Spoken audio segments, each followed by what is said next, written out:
Okay, guys, so I'm back. Today, I want to touch on the second stage of grief, which is anger.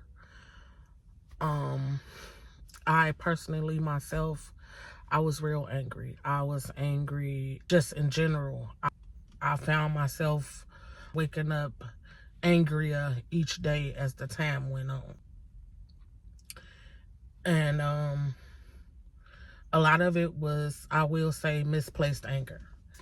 Because anger that I had, some of it was definitely misplaced, and I directed it towards people that I should not have. Yeah, excuse me. I stopped to get some Starbucks.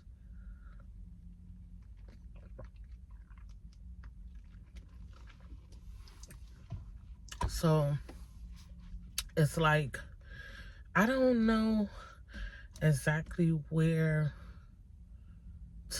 at the time I didn't know exactly where to put my anger. So I was snapping at people. I was shutting down on people. There was a lot of things happening, a lot of things going through my mind. I was angry all of the time, and I'm not gonna sit here and lie to y'all. Some days I am still angry.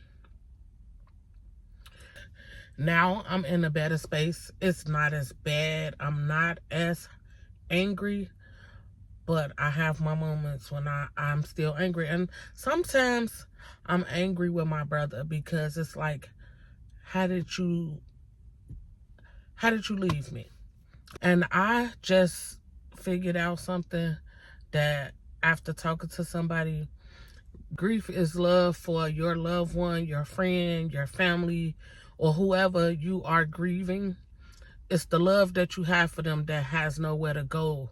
And that's a lot to deal with, because when you've been around a person your entire life and you have to start to learn to live without them and try to still be happy and still smile when you know that a part of you is never going to be the same after this, that you are heartbroken behind it, and your life is never going to be the same.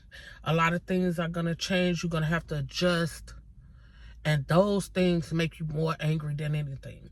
Holidays, birthdays, special moments in general. Some of that stuff make you angry. And I learned that it's okay to be angry, but you cannot sit with that anger. Figure out how to deal and how to try to let go of the anger. But as I stated, I'm a work in progress.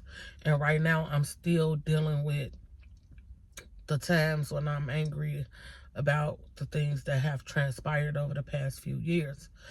The anger that I have for things that I know I have no control over right now. Things that I know I cannot do nothing about. And I had to learn to let go of a lot of that anger. Even though that was probably the hardest thing that I had to do throughout this whole process, I learned a lot when I was going through the anger stage of my grief. I was in the lowest place that I felt like I could have been when I was angry. And I didn't like the way that I was snappy at people. So I had started shutting down to the point where I was not even going around people a lot. When at the time, I really needed to be able to be around people that I cared about, people that loved me, to help me through my grief. But because I was so mad all the time, I just kind of shied away from people and just stayed my distance. And the people that know me, I'm an introvert. So the people that know me, they know that it's times when I had those moments when I just kind of shut down. I don't want to be bothered. I don't want to see nobody. I don't want to talk to nobody. I just want to be in my own space. But I'm telling you, when you're going through something like what I was going through, loss and grief, that is the worst time to shut yourself off from the world. Because not only are you angry about the circumstances and the things that are transpiring that you have no control over, you are doing it alone. Instead of having people in your corner that can help you. People that you can cry on their shoulder. People that you can vent to if necessary. People that can put you in a different kind of mood or a different kind of mindset. People that just simply listen to you when you need to be listened to. So,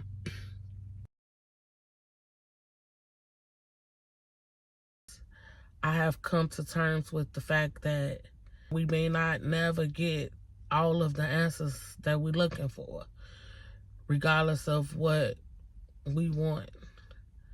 And I have to learn to be okay with that.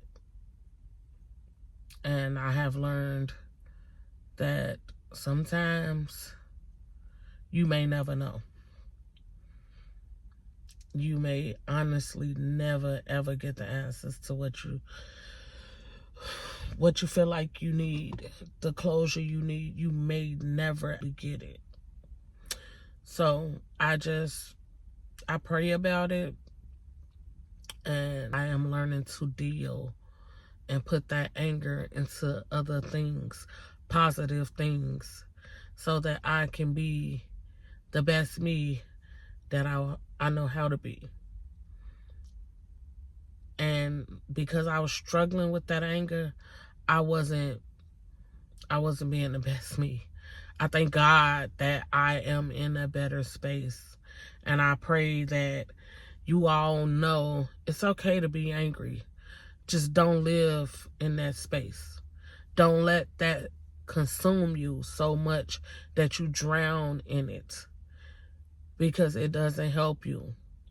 It makes things worse. Reach out to somebody. Talk to somebody.